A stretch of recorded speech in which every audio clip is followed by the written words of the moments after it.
तुम्ही जमिनीमध्ये गुंतवणूक करण्याच्या विचारात आहात का, पण फसवणुकीच्या भीतीने पावले टाकत नाहीये?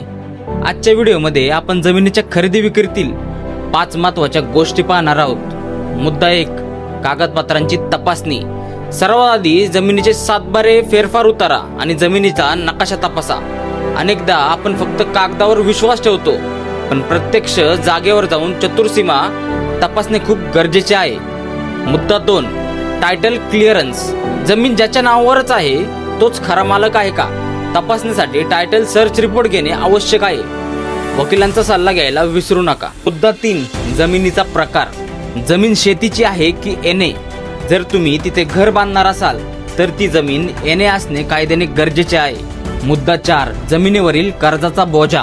अनेकांना वाटते की जमीन मालकाच्या नावे आहे म्हणजे ती संपूर्ण क्लिअर आहे, पण मित्रांनो, ही जमीन कोणा बँकेकडे तर गहाण नाहीये ना, हे तपासणे अत्यंत महत्त्वाचे आहे. यासाठी एन्बरन्स सर्टिफिकेट किंवा जिसे आपण बोजा प्रमाणपत्र म्हणतो ते मिळवा. जर जमिनीवर कर्ज असेल आणि तुम्ही ती खरेदी केली तर भविष्यात ती कायदेशीर समस्या निर्माण करू शकते. त्यामुळे खरेदी करण्यापूर्वी जमिनीवर कोणताही बोजा नाही याची खात्री नक्की करून घ्या. मुद्दा 5, जमीन विकास आराखडा आणि भविष्य. फक्त सध्याची स्थिती पाहून जमीन घेऊ नका, तर त्या जागेचे भविष्यात काय होणार आहे याचा विचार करा. विकास आराखडा म्हणजेच डेव्हलपमेंट प्लॅन, डीपी प्लॅन.